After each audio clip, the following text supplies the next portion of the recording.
betul.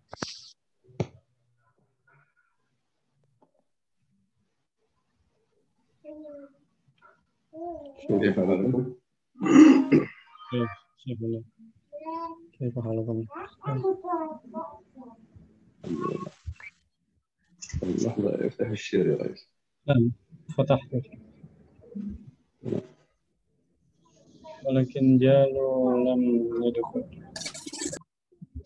طيب من المترجم اليوم إن شاء الله؟ انتظر أنا أتصل سجل. طيب.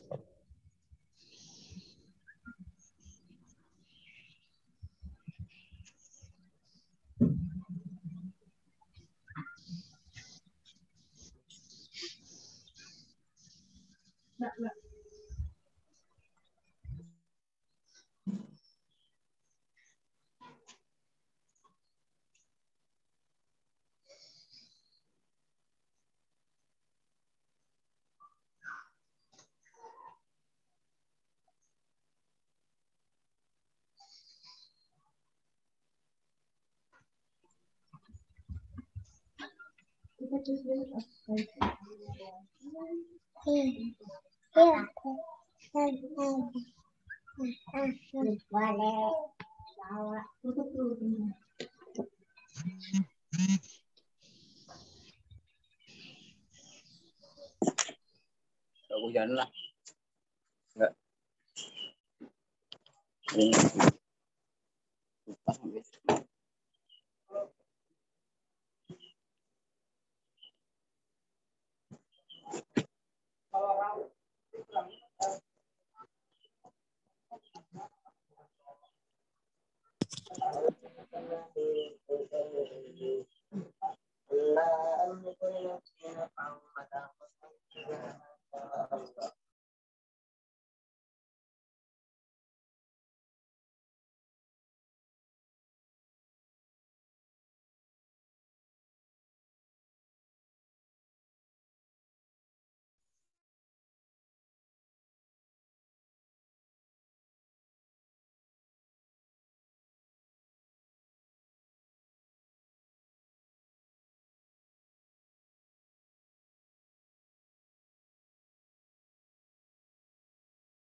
بسم الله، نحضر المترجم.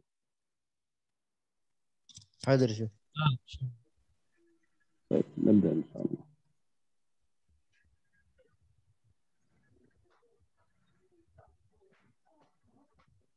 بسم الله الرحمن الرحيم. اللهم لك الحمد كما ينبغي للجلال وجهك وعظيم سلطانك. اللهم لك الحمد بما هو أهله، بما أنت أهله، بما يرضيك. والصلاة والسلام على خير الورى وخير من دب على الثرى، محمد بن عبد الله، النبي العدناني الإسماعيلي الإبراهيمي، وسلم تسليما كثيرا. اللهم علمنا ما ينفعنا وانفعنا بما علمتنا وارزقنا علما ينفعنا. ثم أما بعد، أحبتي في الله، في هذه الدورة المباركة وهذا اللقاء المتجدد، لقاء الإيمان والتربية، أسأل الله عز وجل أن يجعلنا غرسا طيبا مباركا يتقبلنا ويتقبل منا. ونحن في دورة كتاب حصاد الشاهد والحنظل في 10 وصايا لا تهمل، مع الطبعة الجديدة ذات القسم التربوي. في اللقاء الماضي طيب تفضل. طيب بسم الله الرحمن الرحيم. Di sini Syekh, alhamdulillah kita dapat bertemu lagi. Syekh menyampaikan di sini kita dapat bertemu lagi dalam daurah kitab Hasadus Syahad wal Hanzal. Bagaimana cara kita menuai kemanisan dan juga kepahitan dalam hidup ini, tentang 10 wasiat yang tidak boleh ditinggalkan. Dan yang akan kita bahas ini ada di cetakan buku yang paling baru, yaitu tentang bagian tarbawinya atau edukasinya. في اللقاء الماضي كان المحاضرة الأولى لنا فتكلمنا فيها عن تعريف عام بالكتاب، تكلمنا فيها عن تعريف الوصايا العشر، ليس الوصايا العشر بل عرفنا الوصايا العشر بشكل عام، وتعريف الشهد المترتب على الوصايا العشر، وعرفنا الفصل الثالث وهو الحنظر والمرار والشر المترتب على عدم العمل في هذه الوصايا العشر. لنفرد اليوم إن شاء الله مقدمة عن الغراس التربوي لهذه الوصايا العشر أو مبادئ علم التربية والسلوك والهدي النبوي. تفضل. طيب. Sebagaimana sudah kita bahas kemarin, bahwasanya di pertemuan sebelumnya, tepatnya hari Selasa lalu, itu kita sudah membahas terkait apa konten dari buku Hasadus Syahad wal Hamdul. Yang pertama itu ada 10 wasiat, kemudian ada 10 syahad. Syahad itu adalah manisnya. Apabila manisnya madu ya, apabila kita mengamalkan wasiat-wasiat tersebut, dan 10 hamdul. Hamdul itu adalah kepahitan yang akan kita terima ketika kita tidak mengamalkan ke-10 wasiat tersebut. Nah, dalam cetakan yang baru, insya Allah kita akan membahas Al-Ghiras At-Tarbawi, yaitu bagaimana cara kita menanamkan wasiat-wasiat tersebut secara edukatif atau dari sudut pandang edukasinya, bagaimana kita menanamkan wasiat-wasiat tersebut kepada berbagai macam generasi usia seperti itu. وبصراحة يا أحباب إن هذا الفصل من الأهمية للمكان الآن، بحيث أنه لابد في اعتقادي أن يفهمه ويعمل به كل مسلم ومسلمة الآن. Maka sebelum kita memasuki fasal atau memasuki bagian dari Al-Ghiras atau cara menanamkan wasiat-wasiat ini, kita harus bersepakat dulu untuk memahami. Kita harus sama-sama memahami bahwasanya apa yang akan diajarkan atau apa yang akan kita dapat dari wasiat-wasiat tersebut, kita harus memahaminya dari sudut pandang akidah. Kita harus mengimaninya bahwa itu adalah untuk kebaikan kita. وهذا يا أحباب لما نراه الآن من جانبين في الأمة كلاهما أخطر من بعضهم البعض. فالأمة الآن تعيش مشكلة تربية، ليست مشكلة علم فقط لا غير، بل مشكلة تربية حتى في مجتمع الإخوة والأخوات الملتزمين، وذلك من جانبين أو من زاويتين.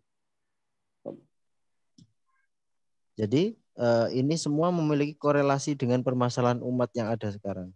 Karena masalah yang terjadi di tengah-tengah umat itu, selain ada masalah individu, itu juga ada masalah terkait edukasi. Bagaimana seorang muslim itu sebaiknya mengedukasi muslim lainnya. Maka ini juga memiliki korelasi yang penting dengan umat Islam secara keseluruhan.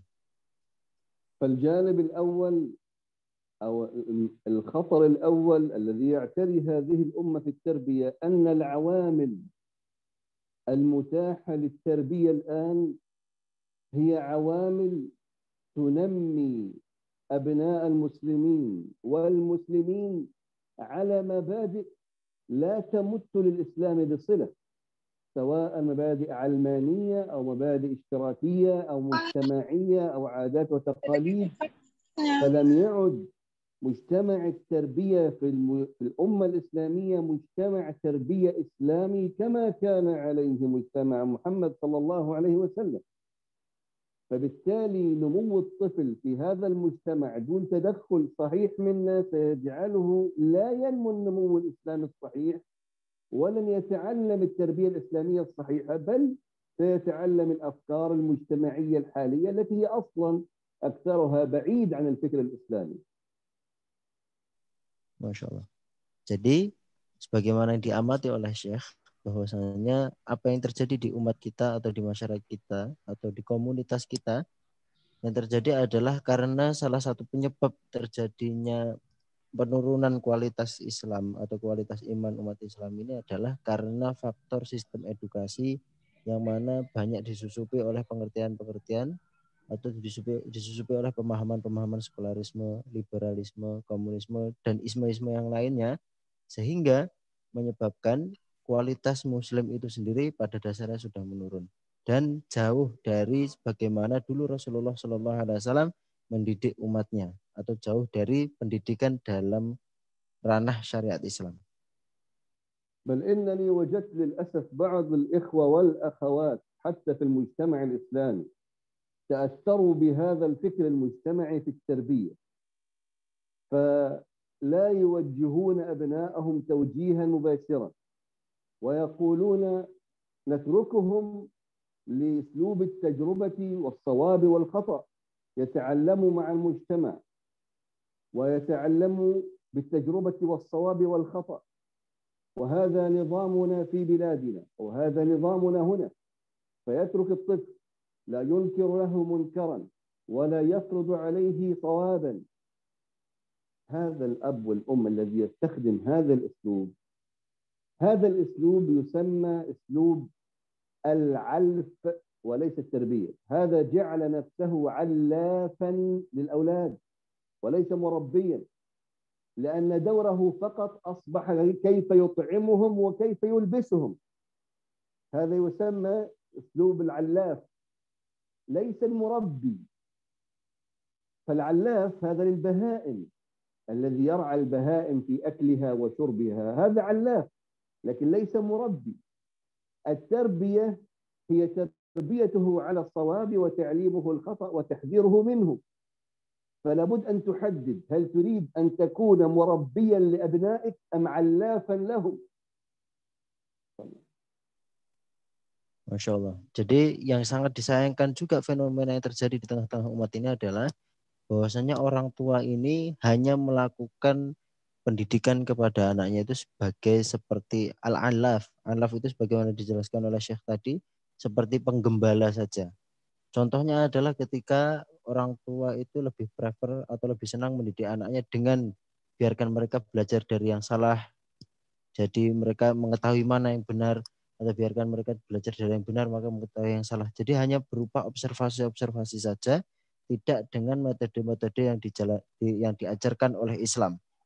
Maka ini juga menjadi salah satu penyebab turunnya kualitas Muslim di tengah-tengah umat kita. Jadi jangan sampai kita sebagai orang tua, kita harus tahu posisi kita, apakah kita hanya penggembala saja.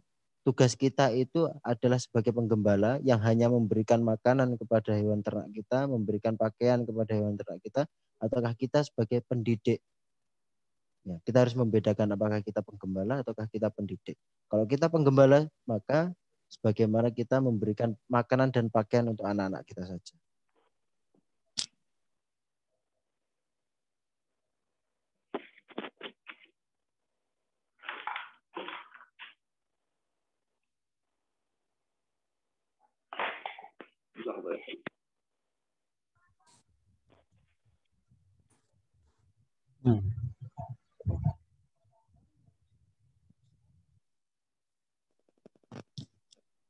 Halo Syekh.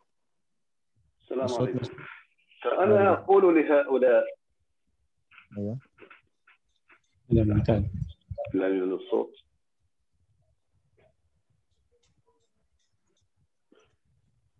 أنا أقول لكل أخ وأخت، لكل مسلم ومسلمة، إن أردت أن تكون علافا فأنصحك ألا تنجب أولاد، فلتشتري بهائم أفضل لك، لأنك ستنتفع بالبهائم، ستنتفع بلبنها ولحمها ولن تؤذيك.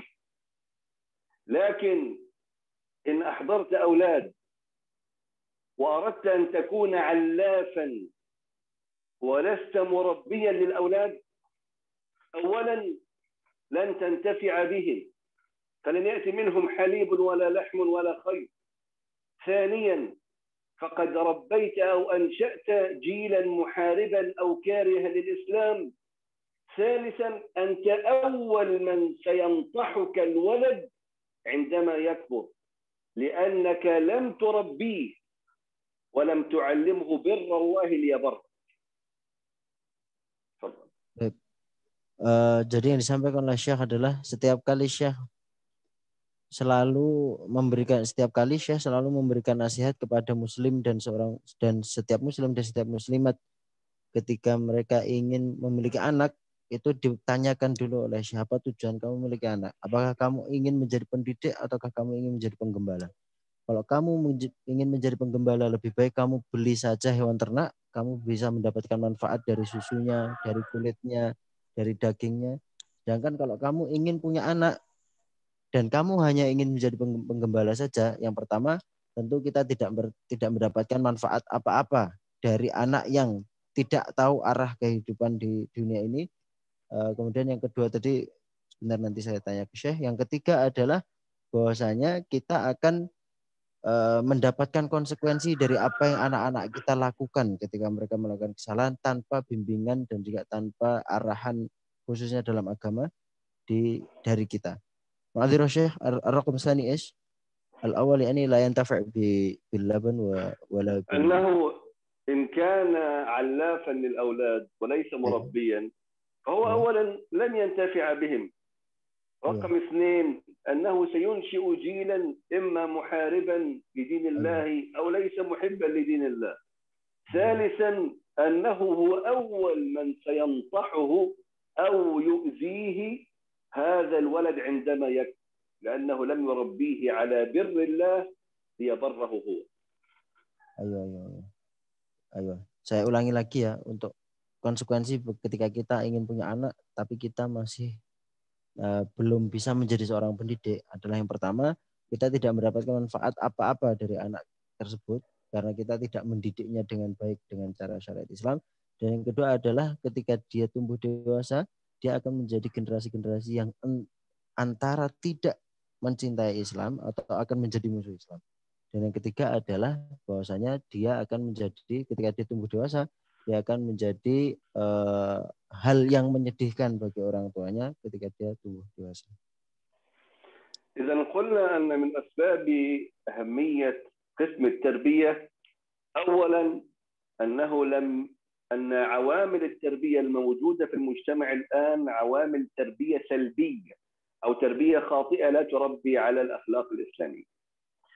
أما العامل الثاني فهو تفضل. Maka salah satu faktor utama kenapa Syekh menambahkan faktor atau aspek tarbiyah, aspek edukasi dalam kitab ini adalah agar kita sama-sama dapat menghindari efek-efek negatif apabila kita tidak melakukan wasiat-wasiat ini. ليس فقط المشكلة أن العوامل المتاحة عوامل تبني بناء خاطئا في الطفل لا أو في المسلم. هناك مشكلة أخرى أن هناك عوامل أخرى تهدم الأخلاق الحسنة، تهدم القيم الطيبة. إذا لابد المربي أن يراعي هذه المسائل. عندي عامل، هذا العامل ينشئ تنشئة سيئة وهناك عوامل أخرى تهدم التنشئة الصالحة، فلا بد أن نضع هذا في الحسبان. Dan yang kedua adalah manfaat kita mempelajarinya dari aspek edukasi adalah bahwasanya kita harus menyadari juga bahwa di luar sana banyak orang-orang yang mengupayakan upaya-upaya positif dalam mengedukasi atau mendidik anak-anak muslim, mendidik keimanan anak-anak muslim. Maka ketika ada sisi negatif atau ketika kita menjadi bagian dari yang negatif tersebut, maka konsekuensinya adalah kita akan menghancurkan atau merusak sisi positif yang sudah dibangun oleh saudara-saudara kita sama muslim untuk mendekatkan atau untuk mendidik putra-putrinya dalam konsep syariah Islam. لذلك سنحاول في هذا الفصل، فصل الغراس، أن نستنتج أو نستنبط الوسائل المناسبة في غرس هذه الوصايا العشر أو العقيدة في أفراد الأمة ليس فقط من جانب الصغار، لا، بل على صعيدين. الصعيد الأول في قلوب الصغار من أبناء المسلمين، وهذا تثبيتا واستثمارا لجبلة الفطرة السليمة. نعم، هم يجبلوا على الفطرة السليمة التي ولد عليها قبل أن تعكرها ملوثات المجتمع. نحن ذكرنا عندنا عاملين لابد أن نراعيهم في التربية. الملوثات وهي أسباب التربية السلبية ممكن نسميها ملوثات، لذلك لو تركنا الطفل في المجتمع تنشأ سيئة بدون تربية. وعوامل الهدم، فنحن نحرص على استثمار جبلة الفطرة السليمة للطفل التي ولد عليها قبل أن تعكرها ملوثات المجتمع أو الجهل أو فساد الوالدين أو الأهل. قال صلى الله عليه وسلم في الحديث الصحيح: يولد المولود على الفطرة فأبواه يهودانه أو ينصرانه أو يمجسانه. هذا الصعيد الأول، صعيد الصغار. Maka yang akan dibahas untuk menanamkan atau bagaimana metode menanamkan poin-poin wasiat-wasiat itu kepada orang-orang, kepada umat muslim, itu dibagi menjadi 2 tingkatan. Bagaimana tadi dibahas ya, bahwasanya akan dibahas secara lintas generasi. Maka tingkatan yang pertama adalah dengan menanamkannya kepada hati anak-anak kecil. Jadi ketika kita menanamkan wasiat-wasiat tersebut, dalam hal ini wasiat ini adalah ranahnya ranah akidah ya. Ketika kita menanamkan akidah yang baik kepada anak-anak, maka ini merupakan representasi sebagaimana kita melakukan memelihara fitrah seorang muslim, bahwasanya mereka itu adalah fitrahnya itu adalah baik. Jadi sebelum masuk pengaruh-pengaruh buruk di masyarakat, sebelum masuk pengaruh-pengaruh kebodohan, dan sebelum masuk pengaruh kerusakan orang tua atau hal seperti lainnya, maka sebelum pengaruh-pengaruh buruk itu masuk, alangkah baiknya jika kita tanamkan dengan akidah yang baik. Di sini Rasulullah SAW bersabda, yuladul mauludu alal fitrah, fa abawahu yuhawidanihi au yunasiranihi au yumajjisanihi. Jadi landasan dalilnya adalah bahwa setiap manusia itu dilahirkan atas dasar fitrah. Hanya bapaknya saja yang menjadikan mereka Nasrani, menjadikan mereka Majusi. Yang mana? يعني أرجو من الإدارة أن تنبه الإخوة إلى إغلاق المايك. Untuk panitia untuk menutup mikrofon yang masih nyala. Untuk mengingatkan juga mikrofonnya agar tidak nyala. الصعيد الأول كما قلنا صعيد الصغار، كذلك بالغراس نحن لا نكتفي على تربية الصغار، لأن لنا كبارا لهم حق علينا، وهؤلاء الكبار للأسف هم نتاج هذا المجتمع، فلا بد أن نحاول في إصلاح إخواننا وآبائنا وأمهاتنا وجداتنا وأجدادنا، فهذا حقهم علينا، وأيضا بالأسلوب المناسب مع هذه الفئة ومع هذا الطور العمري كما سنبينه إن شاء الله بإذن الله. Maka tingkatan yang pertama tadi adalah tingkatan anak-anak. Hendaknya kita menanamkan nilai-nilai itu kepada anak-anak. Dan tidak lupa juga kita untuk tingkatan yang kedua adalah tingkatan umat muslim yang sudah dewasa. Sebagaimana mereka adalah saudara-saudara kita, maka hak mereka dari kita adalah agar kita menasihati mereka, agar kita mengingatkan mereka ketika mereka melenceng, dan juga agar kita meluruskan mereka ketika mereka salah. فبالكبار والصغار سويا سنبني مجد الأمة من جديد، ونبني صرحنا الشامخ من جديد. صرح الإسلام لا يبنى بالصغار فقط ولا بالكبار فقط، لابد أن نجتمع جميعا فنؤسسه على تقوى من الله من أول يوم، فيثبت الله دعائمه ويبارك ويهدي أهله. قال تعالى: لمسجد أسس على التقوى من أول يوم أحق أن تقوم فيه رجال يحبون أن يتطهروا والله يحب المطهرين. Maka dengan adanya anak-anak dan dengan adanya unsur dewasa tadi, kita akan bersama-sama membangun kembali kejayaan umat. Kita akan bersama-sama membangun lagi kebesaran umat. Sebagaimana, tapi kita membangunnya dengan takwa Allah. Sebagaimana yang tertulis yang difirmankan oleh Allah Subhanahu Wa Taala dalam surat At-Taubah ayat 108. Di mana membangun masjid itu sesungguhnya adalah dimulai dari ketakwaan kepada Allah Subhanahu Wa Taala dari hari pertama mereka memulainya. Maka hendaknya juga kita belajar ini dari hari pertama kita belajar, kita asaskan untuk bertakwa kepada Allah Subhanahu Wa Taala. الآن سنتكلم لماذا أسميته بالغراس.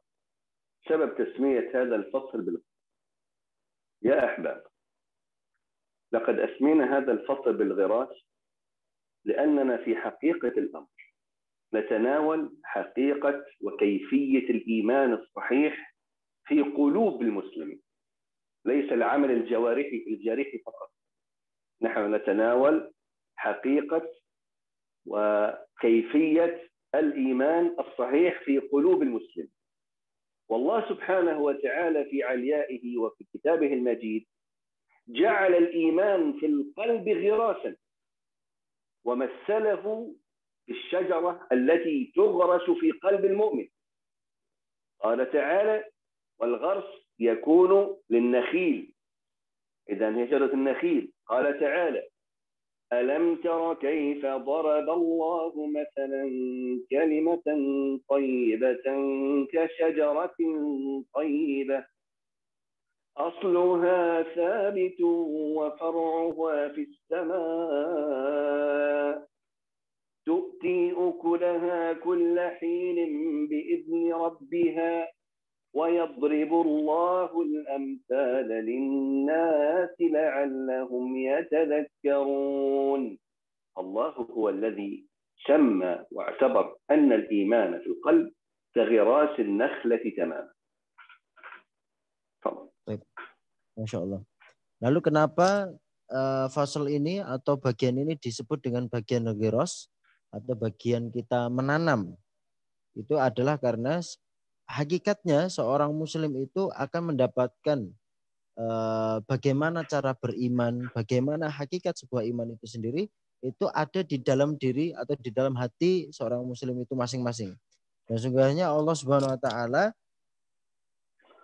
telah menjadikan keimanan itu ada di dalam hati seorang muslim itu adalah untuk menumbuhkannya. Jadi iman yang sudah tertanam, yang secara fitrah sudah ada di dalam hati muslim ini, itu dijadikan Allah Subhanahu Wa Taala diteletakkan dalam hati, tujuannya adalah untuk menumbuhkannya.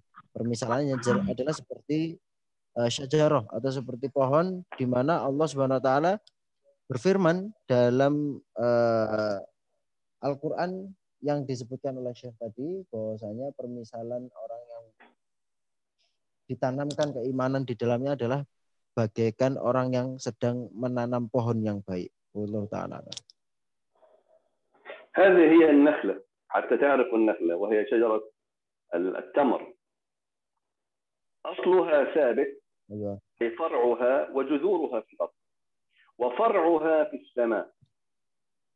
والنخلة ثمارها لا تكون في الأرض، انتبهوا جيدا، ثمارها تكون في السماء في الأعلى. كذلك الإيمان، ثمرة الإيمان تكون في السماء عند الله يوم القيامة في الجنة، لكن لا بد أن ترعاها من جذورها في الأرض. تفضل.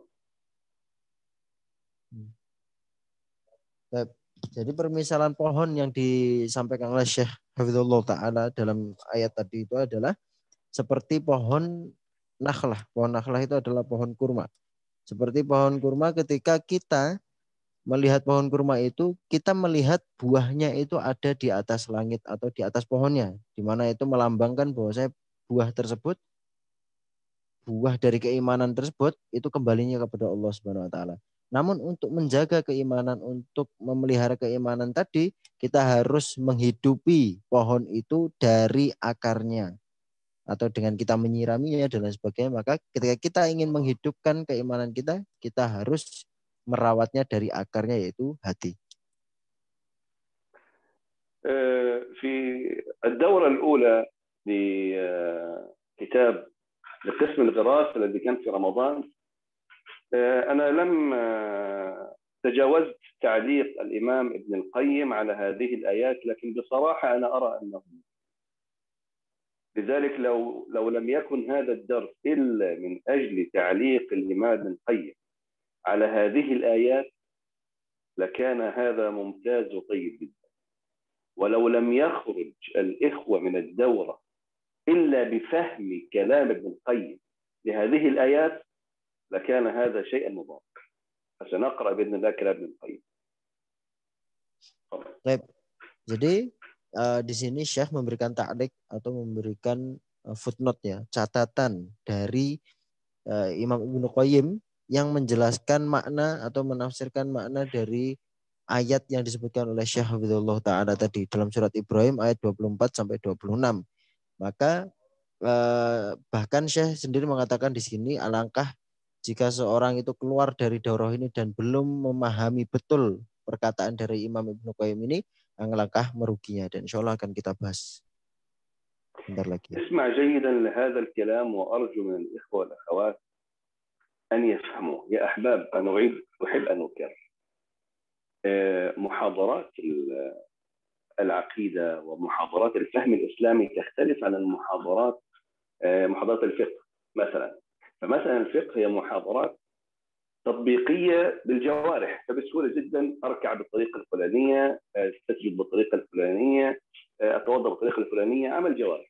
لكن محاضرات العقيدة والتربية محاضرات فهم، لابد أن تسمعها بعقلك وقلبك. انتبهوا جيدا لهذا الفرق حتى تستفيد. Afwan, suaranya Ustaz, mikrofonnya dimatikan. Baik, ikhwah, di sini Syekh mengingatkan kita untuk membedakan di antara daurah atau muhadharah atau kajian kita ini berbeda dengan kajian fikih. Karena ketika kita membahas kajian fikih, maka topiknya, substansinya adalah bagaimana kita mengamalkannya dengan panca indera kita, dengan jawarih kita. Sedangkan ini adalah daurah-daurah akidah yang mana membutuhkan pikiran dan membutuhkan hati yang jernih. Maka ketika kita mendapatkan materi dari daurah ini, alangkah baiknya untuk mendengarkan dengan pikiran dan mendengarkan dengan hati kita masing-masing. الإمام ابن القيم في كتابه إعلام الموقعين قال: وفي هذا المثل يعلق على هذه الآية من الأسرار والعلوم والمعارف ما يليق به ويقتضيه علم الذي تكلم برحمته. يعني الله ما يضرب مثل هكذا عفوا. عندما يتكلم الله بمثال، إذن هذا المثال فيه من الفوائد العظيمة والحكم الجليلة ما تتناسب مع حكمة الله سبحانه وتعالى، ولكن لمن تدبر ذلك. فالله لا يضرب مثل عبث أبدا. Baik. Jadi di sini Imam Ibnu Qayyim rahimahullah taala menuliskan dalam kitabnya I'lam al-Muwaqqi'in, di mana beliau berkata bahwasanya permisalan yang ada di ayat ini merupakan sebuah rahasia dan ilmu dan pengetahuan apa yang menjadi kaitannya itu adalah dengan berkaitan dengan hikmahnya Allah Subhanahu wa ta'ala. Maka dari itu ketika kita mentadaburi ayat ini, kita akan betul-betul mengerti dan betul-betul paham bagaimana hikmah yang Allah Subhanahu wa ta'ala miliki dan sampaikan kepada hamba-hambanya. فقال ابن القيم رحمه الله، انتبهوا معي جيد، فإن الشجرة تستلزم العروق والساق والفروع والورق والثمر. العروق هي الأنابيب التي داخل الشجرة التي تنقل الماء والغذاء من الجذور إلى داخل الشجرة، تكون دقيقة جدا مثل الشرايين والأوردة للإنسان. هذا يسمى عروق. العروق هي التي تنقل الغذاء والماء من الجذور داخل الشجرة إلى أن توزع هذا الغذاء في جميع الشجرة. هذا العروق. أكمل أم تترجم جزء؟ أنا أترجم أول أفضل. تفضل. طيب, Bismillah. Jadi di sini Imam Ibnu Qayyim rahimahullah ta'ala itu melogikakan atau menganalogikan firman Allah Subhanahu wa taala itu bahwasanya iman itu permisalan seperti sebuah pohon, maka iman itu memiliki 4 bagian paling tidak. Yang pertama adalah uruk, yaitu akar, kemudian ada sak, kemudian ada furuk, furuk itu cabang, dan kemudian ada warok. Sak ini batang pohon itu sendiri. Maka di sini yang disampaikan oleh Imam Ibnu Qayyim yang pertama adalah uruk. Maka uruk ini bagaikan yang di bawah itu. Uruk itu adalah akar-akar yang menyerap air, menyerap nutrisi-nutrisi dari tanah untuk membiarkan pohon menjadi hidup. أما الساق هي التي تقوم عليها في النخلة. هذا اسمه الساق. هذا الساق. فبدون الساق لن تقوم النخلة. تفضل. Dan sak sendiri adalah batang dari pohon itu sendiri. Maka ketika tidak ada sak, itu bagaikan pohon itu tidak akan bisa berdiri kalau tidak ada batang pohonnya. Jadi kalau ada akar langsung ke daun, itu tidak akan mungkin. Ayo. العروق هي التي تمشي داخل الساق وداخل الفروع وداخل الورق. العروق مثل الشرايين الدقيقة التي تنقل الغذاء، لا تظهر، هي تكون في الداخل. Ayo. Al-uruq atau akar itu adalah yang mengalirkan nutrisi-nutrisi, mengalirkan air yang diserap di dalam tanah, kemudian mengalirkannya ke batang, mengalirkannya ke daun-daun, dan mengalirkannya ke cabang-cabang atau ranting-ranting sebuah pohon. أما الفروع هذه هي الفروع، هو ما يتفرع عن الساق وهي تفرعات الساق. أما الورق هو ما يخرج عن هذه الفروع. هذا الورق الصغير، هذا هو الورق. والثمر طبعا معروف، سواء كان تمر أو تفاح أو مانجا، لكن في النخلة هو التمر طبعا. إذن هذا الفرق بين العروق والساق. الفروع هي التي جريد النخل التي ممكن أن نستخدم منها السواك، هذا اسمه فرع. أما الورق هو الذي يخرج من هذه الفروع. تفضل. Ayo, jadi di sini permisalannya adalah sebagaimana dijelaskan oleh Syekh tadi, kita sudah sampai batang, dan furu' itu adalah ranting-ranting atau cabang-cabang yang keluar dari batang yang satu itu tadi. Kemudian yang warok itu artinya adalah daun-daunnya. Kemudian yang samar tentu kita tahu bahwasanya itu buah. Nah di sini tapi Allah Subhanahu wa taala mempermisalkannya sebagai pohon kurma, itu ada penjelasannya tersendiri, ada hikmahnya tersendiri. تبدأ أولا من الأرض بعد أن تغرس الشجرة وترعاها من الأسفل، تظهر عندك الأوراق وتكثر الأوراق. ما فائدة الأوراق؟ أوراق النخلة هي التي تساعد في التمثيل الغذائي وتمد النبات بثاني أكسيد الكربون والأكسجين. إذن كله يكمل بعضه بعض. Jadi hikmahnya adalah, salah satunya adalah ketika kita membicarakan semua pohon ini sebagai sebuah kesatuan, maka fungsinya adalah melengkapi satu dengan yang lainnya. Jadi melengkapi, yang batang itu melengkapi daun, di mana daun itu yang akhirnya menyerap matahari, kemudian berfotosintesis dan memberikan nutrisi juga kepada tumbuhan. Begitu juga dengan organ-organ dari tumbuhan atau pohon itu sendiri saling melengkapi satu sama lain.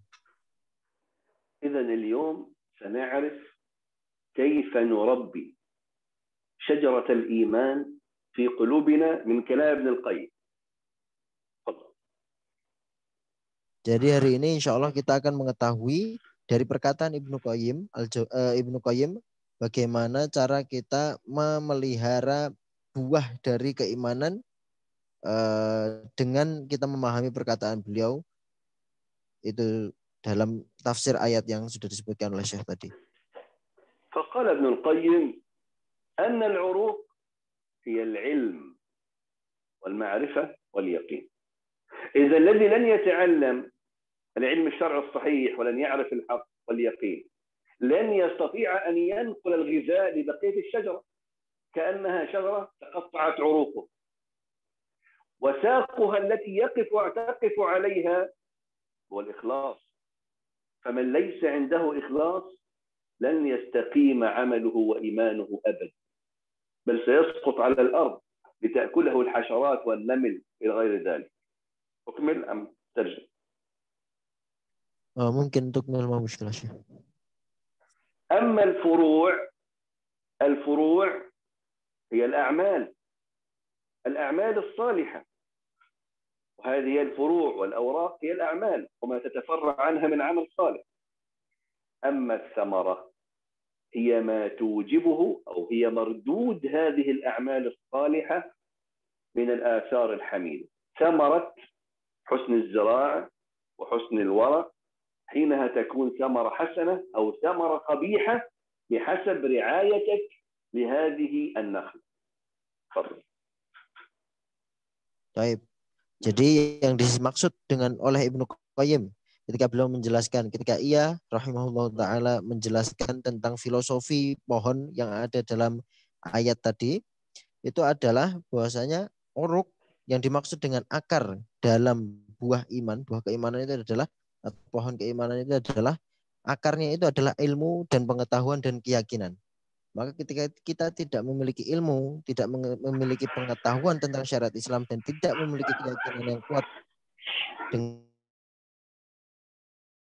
dengan syariat Islam, maka ibarat kata kita telah motong akar keimanan kita. Kemudian batangnya itu apa? Batangnya itu adalah al-ikhlas, keikhlasan. Maka ketika kita tidak memiliki keikhlasan di dalam hati kita, maka bagaikan sebuah pohon yang tidak ada batangnya. Maka jatuhlah buah-buahnya, dimakan serangga dan membusuk. Itu apabila kita tidak memiliki keikhlasan, bagian kita adalah sebuah pohon yang tanpa batang.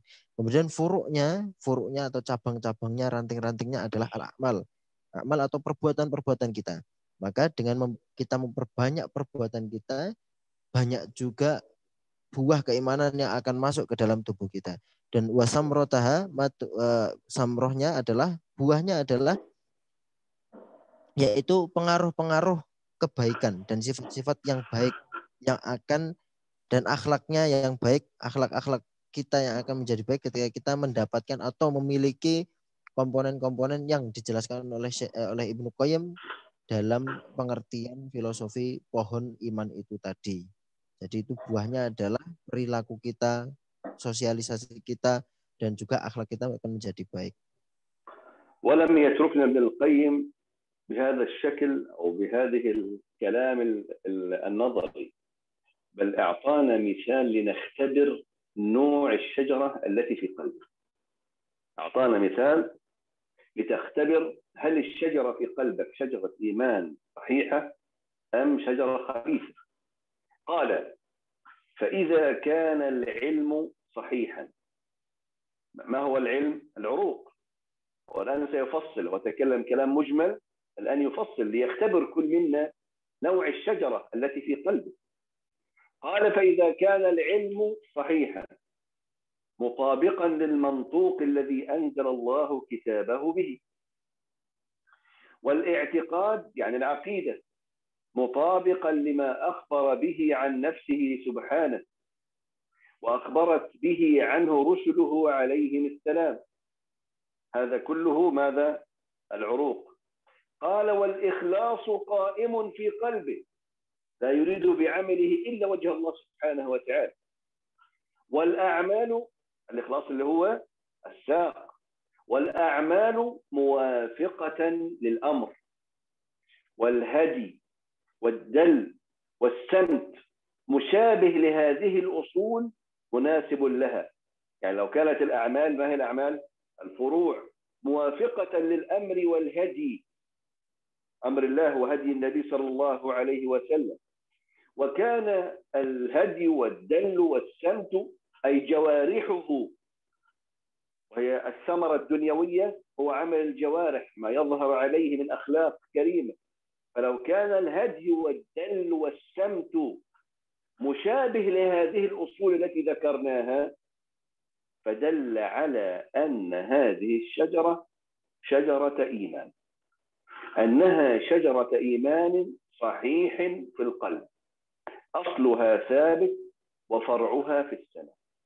وإن كان الأمر بالعكس، لو أن شيئا من هذا ليس كما هو، علم أن الذي في القلب ليس شجرة الإيمان، بل هو الشجرة الخبيثة التي اجتثت من فوق الأرض، فلا يتوهم أن هذه الشجرة شجرة إيمان. لا. تفضل. Baik. Jadi di sini Imam Ibnu Qayyim rahimahullah taala tidak berhenti menjelaskan definisi dari organ-organ pohon itu sendiri atau filsafat dari organ-organ pohon itu sendiri. Tapi di sini Imam Ibnu Qayyim rahimahullah taala menjelaskan atau meminta kita untuk mengidentifikasi sendiri pohon apa yang ada di dalam hati kita. Maka yang pertama di situ Imam Ibnu Qayyim mengatakan bahwasanya dalam kitabnya tadi bahwasanya yang pertama al-uruq atau ketika kita mengetahui atau ketika iman kita, ketika apa yang kita akidah kita, apa yang kita yakini dari syariat Islam itu sesuai dengan apa yang diyakini oleh Rasulullah SAW atau yang datang dari Rasulullah dan juga datang dari Allah Subhanahu wa taala, maka kita telah menyempurnakan akarnya, akar iman itu sendiri. Dan ketika kita sudah berikhlas, kita sudah memiliki keikhlasan dalam beramal dan sudah menanamkan keikhlasan dalam diri kita, dalam hati kita, maka kita sudah memiliki batang dari pohon itu sendiri. Dan juga ketika perbuatan-perbuatan kita, amalan-amalan kita itu sesuai dengan perintah atau sesuai dengan apa yang diajarkan oleh Allah Subhanahu wa taala dan Rasulnya, maka kita sudah memiliki furuk, sudah memiliki ranting-ranting dari pohon itu sendiri. Nah, maka dari itu disinilah kita dapat mengidentifikasi apakah kita sudah ilmu yang kita punya itu sudah sesuai dengan apa yang diajarkan oleh Allah dan juga Rasulnya. Maka kita ketika sudah sesuai, maka kita sudah punya akarnya. Dan kemudian apakah amalan kita itu ikhlas lillahi ta'ala saja ataukah ada pengaruh-pengaruh lain yang mendorong kita ingin untuk berbuat. Dan yang ketiga adalah apakah amalan-amalan kita sesuai dengan syariat Islam ataukah tidak sehingga kita sudah menyempurnakan pohonnya atau menyempurnakan daun-daunnya, menyempurnakan cabang-cabang atau ranting-rantingnya. Nah, di sini kita mengidentifikasi kalau itu semua sudah terpenuhi dalam hati kita, maka tumbuhlah buah keimanan. Namun jika tidak terjadi atau terjadi sebaliknya, maka telah tumbuh buah yang busuk, buah yang buruk yang ada di dalam hati kita. Wa na'udzubillahi min dzalik. المسألة الثانية المهمة التي تناولها ابن القيم بشأن هذه الآيات قال أن الشجرة، المثال الذي ضربه الله سبحانه وتعالى، لابد أن ندرس المثال حتى نفهم هذا المثال ليس منا، هذا من الله سبحانه وتعالى. قال أن الشجرة لا تبقى حية إلا بمادة تسقيها وتنميها. صح؟ صحيح. من سقى الشجرة مرة واحدة خلاص انتهت الشجرة أم لابد أن يسقيها ويتعاهدها بشكل مستمر؟ قال إذا لابد للشجرة لكي تبقى حية لابد أن تكون هناك مادة تسقيها وتنميها، فإذا قطع عنها السقي أوشك أن تيبس وتموت. كذلك شجرة الإسلام في القلب إن لم يتعاهدها صاحبها بالسقي، كيف يسقي شجرة الإيمان؟ يسقيها كل وقت. بماذا؟ بالعلم النافع، العمل الصالح، والعود بالتذكر على التفكر. بماذا التذكر على التفكر؟ أنه يتفكر في خلق الله سبحانه وتعالى فيزيد إيمانه بالله. والتفكر على التذكر يعني يتفكر في خلق الله سبحانه وتعالى. قال إن لم يفعل ذلك أوشك أن تيبس الشجرة. إذا سقي الشجرة ماذا؟ العلم النافع والعمل الصالح والعود بالتذكر على التفكر والتفكر على التذكر، وإلا سوف تموت الشجرة. واستدل بحديث أبي هريرة رضي الله عنه قال قال رسول الله صلى الله عليه وسلم إن الإيمان يخلق في القلب. ما معنى يخلق؟ يعني يقدم، يتهالك، يكاد أن يموت. إن الإيمان يخلق في القلب كما يخلق الثوب. الثوب إن تركته ولم تعتني به أكلته الحشرات وأفسدته وفسد. قال النبي فجددوا إيمانكم. إذا الإيمان يحتاج إلى تجديد، ليس لأنك نشأت في بيئة مسلمة أو حضرت محاضرة أو محاضرتين ما شاء الله أصبحت ممتاز. حتى لو ختمت القرآن الكريم هذا يكفي، هذا خطأ. الإيمان يخلق، يتقادم، لابد أن تتعاهده كما تتعاهد الشجرة بالسقي تماما. لو انقطع السقي أو تأخر السقي سيموت الزرع وييبس الزرع شيئا فشيئا. هذا المثال الذي ضربه الله سبحانه وتعالى. Jadi dilanjutkan juga oleh Imam Ibnu Qayyim rahimahullah ta'ala. Di sini Allah Subhanahu wa taala ini merupakan bagaimana tadi disampaikan bahwa ini adalah betul-betul bentuk hikmahnya kenapa Allah Subhanahu wa taala mempermisalkan pohon bagaikan pohon. Keimanan itu bagaikan pohon adalah di mana di sini Imam Ibnu Qayyim rahimahullah ta'ala itu menjelaskan bahwasanya pohon itu tidak akan bisa bertahan hidup kecuali dengan perawatan dan juga dengan disirami secara kontinu. Jadi ketika kita menginginkan tanaman kita hidup dengan subur, menginginkan tumbuhan kita hidup dengan subur, maka hendaknya kita merawatnya secara mustamir atau secara konsisten. Atau apabila tidak, maka atau jika terpotong atau tidak istiqomah dalam merawatnya, maka pohon tersebut akan mati. Nah, begitu juga dengan pohon keislaman atau pohon keimanan yang ada di dalam hati kita. Apabila tidak pemilik hati tersebut tidak memiliki komitmen untuk memberikan atau untuk merawatnya, maka yang terjadi pun juga akan sama dengan pohon itu sendiri.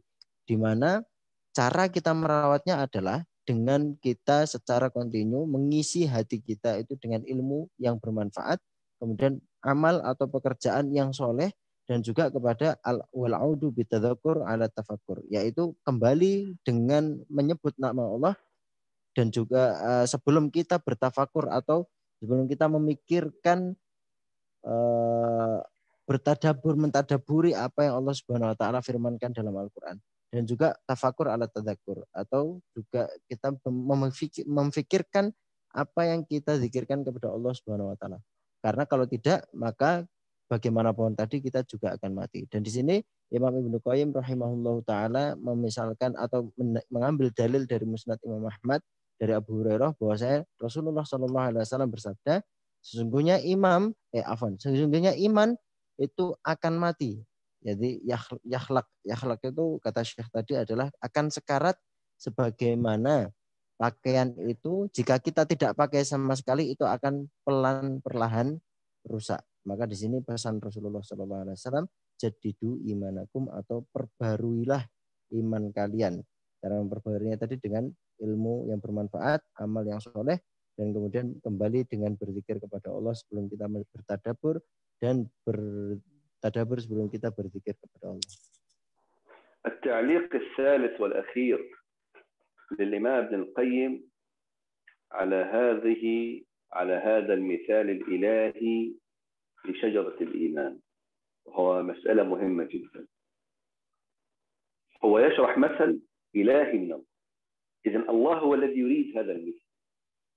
إذا لن نستطيع أن ننمي شجرة الإيمان في قلوبنا إلا بالطريقة التي يريدها الله سبحانه وتعالى. قال أن الغرس والزرع النافع قد أجرى الله العادة أنه لا بد أن يخالطه دغل أو نبت غريب ليس من جنسه. يعني أي نبات لا بد أن يكون فيه ما يفسده، إما حشرات تفسده أو نباتات طفيلية تفسده. هذه سنة الله، جميع النباتات حتى النخلة النخلة لها حشرات تدمرها، أنواع معينة من الحشرات تدمرها. هناك أنواع معينة من النباتات تدمر النخلة، خاصة المتسلقة منها التي تتغذى عليها إلى غير ذلك. هذا يسمى الدغل والنبت الغريب. قال ابن القيم: فإن تعاهده صاحبه، صاحب الزرعة يتعاهد هذه الزرعة وينقيها وينزع عنها هذا الدغل، الحشرات السيئة أو هذا النبات السيء، قال: كمل الغرس وكمل الزرع واستوى وتم نباته وكان أوفر لثمرته وأطيب وأزكى. طيب، لو أن صاحب هذا الزرع أهمل زرعه أو ترك هذه الزرعة ولم يحرص على إزالة ما يفسدها أو ما يضعفها، قال يكفي عند النخلة وخلاص ما في مشكلة، يعني ماذا تفعل هذه النباتات الطفيلية وهذه الحشرات؟ عندي نخلة قوية. قال: أوشك أن يغلب الدغل على الغرس والزرع. إن ترك هذا الدغل ستكون حشرة ثم حشرتين ثم 10 ثم 20، ستكون نبات ضار ثم نباتين ثم يكثر النبات. أوشك أن يغلب الدغل على الغرس والزرع فيكون الحكم له. يعني هذه الحشرات هي التي تؤثر على النخل، هذا الزرع هو الذي يؤثر على النخلة. اسمع، قال: أو يضعف الأصل أو يضعف هذه النخلة فيجعل الثمرة ذميمة، تكون الثمرة ليست طيبة، ناقصة بحسب كثرته وقلته، أي بحسب كثرة هذه الحشرات يكون الثمر سيء. ومن لم يكن له فقه في هذا. طيب تفضل أكمل، ترجم ما قلت. Baik, jazakumullah khair, Syekh. Jadi di sini ini permisalan sekali lagi diingatkan oleh Syekh Hafizahullah Ta'ala dan juga mengutip dari Imam Ibnu Qayyim rahimahullah Ta'ala bahwa permisalan ini adalah datangnya dari Allah Subhanahu Wa Ta'ala, dan ini sangat luar biasa sekali, di mana selain kita harus kontinu merawat tumbuhan atau merawat pohon itu sebagaimana kita merawat hati kita atau merawat keimanan kita. Nah, sesungguhnya tumbuhan dan juga tanaman yang bermanfaat itu akan tumbuh sehat pun juga atas kehendak Allah Subhanahu wa Ta'ala. Sebagaimana percontohannya adalah ketika kita menanam sebuah pohon atau menanam sebuah bibit, menanam sebuah tanaman, maka selain ketika kita tidak konsisten untuk merawatnya, ada kemungkinan juga akan rusak dengan dagol wanabat. Apa itu dagol wanabat? Dagol wanabat adalah permisalan dagol itu adalah seperti benih-benih dari serangga-serangga yang merusak tumbuhan, benih-benih dari hama atau benih-benih dari serangga-serangga yang merusak sebuah tanaman. Sedangkan nabat sendiri atau ada tumbuhan-tumbuhan, nabat maknanya adalah tumbuhan. Jadi ada tumbuhan-tumbuhan yang ikut menggerogoti tumbuhan itu sendiri. Maka permisalannya adalah ketika kita sudah konsisten untuk merawatnya, menyiraminya, dan juga menyemainya, maka kita juga harus konsisten untuk menghilangkan potensi-potensi kerusakan yang disebabkan oleh benih-benih dari serangga-serangga, benih-benih dari perusak-perusak. Maka kita harus konsisten juga untuk menghilangkan keburukan-keburukan yang ada di dalam hati kita selain kita merawatnya. Maka dengan itu permisalan pohon, maka pohon juga akan tumbuh dengan lebih baik, hati kita juga akan menjadi lebih baik, menjadi lebih thayyib dan menjadi lebih suci.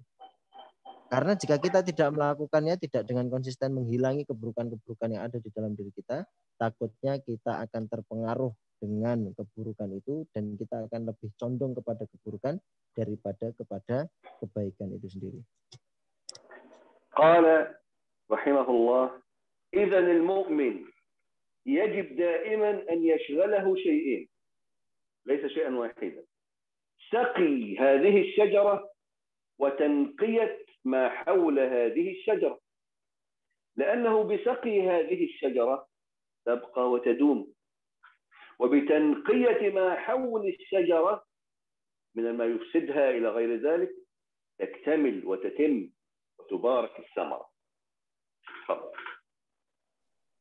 Masya Allah. Maka pesan Imam Ibnu Qayyim rahimahullah ta'ala adalah kewajiban bagi seorang mukmin adalah dengan kontinu melakukan dua hal. Tidak hanya satu hal saja. Yang pertama adalah sakyu hadis sajarah. Yang pertama adalah dengan kita rutin, konsisten, menyirami, merawat pohon ini, pohon keimanan ini. Dan juga yang kedua adalah watanqiyatu ma haulah. Tanqiyah itu adalah dengan memagari atau dengan membatasi, membentengi apa yang ada di sekitar pohon atau keimanan itu kita, keimanan kita itu sendiri. Maka dengan kita menyiraminya, insya Allah pohon itu akan terus tumbuh. Dan dengan kita membentengi atau menjaga tanaman itu, menjaga iman itu, maka insya Allah tumbuhan itu atau iman itu akan tumbuh dengan sempurna dan dengan perfect seperti itu. بصراحة كلام ابن القيم جامع مانع، ولكن لعله يكون يعني صعب على بعض الإخوة والأخوات، لكن من تدبره كفاه مسائل كثيرة جدا في كيفية العناية بشجرة الإيمان. تفضل. Sungguhnya permisalan dari Imam Ibnu Qayyim ini sangat-sangat universal dan sangat-sangat detail sekali bagaimana beliau rahimahullahu ta'ala telah menjelaskan terkait pengertian dari ayat Allah Subhanahu wa ta'ala tadi. Maka hendaknya kita memahami, dan meskipun sulit untuk memahami mungkin bagi sebagian ikhwah dan juga akhwat, sulit untuk memahami, tapi di sini Syekh mengharapkan agar kita dapat mengambil hikmah dari apa yang disampaikan oleh Imam Ibnu Qayyim rahimahullah. سنكتفي بهذا القدر. أما اليوم القادم إن شاء الله سيكون في تفصيل عن وسائل التربية. كلام القيم كلام عام، سنبدأ نفصل قواعد علم التربية وتقسيم الأطوار العمرية للتربية وخصائص كل طور منها إن شاء الله. Jadi insya Allah yang kita bahas pada pertemuan sore hari ini sudah selesai, di mana kita membahas perkataan dari Imam Ibnu Qayyim rahimahullah, yaitu merupakan landasan dari pendidikan, dari pentingnya kita mendidik atau merawat keimanan itu sendiri. Dan insya Allah di pertemuan yang akan datang kita akan mempelajari uslubnya, mempelajari redaksinya, bagaimana kita menyampaikan kepada umat muslim yang berbeda golongan dan berbeda generasi. جزاكم الله خيرا وجعلنا الله وإياكم من الذين يستمعون القول ويتبعون أحسنه. والسلام عليكم ورحمة الله وبركاته. وعليكم السلام ورحمة الله وبركاته. جزاكم الله الله خير. يبارك فيك. السلام عليكم. وعليكم السلام ورحمة الله. جزاكم الله خير. بارك الله فيك.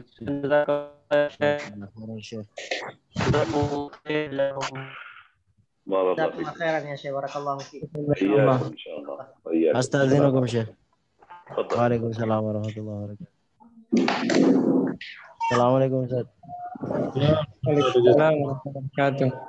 Jazakumullah khairan. Izin lift Ustaz. Di Senin lagi ya, kita lanjutkan. Insyaallah. Dan untuk kerjasama dari para peserta, insya Allah nanti ada yang akan menjapri kalian ya. Ada bisa diberikan ya, bantuan kepada pemateri kita. Jadi kita miliki insya Allah. Insyaallah. Wan izin lihat deh. Azan. Assalamualaikum.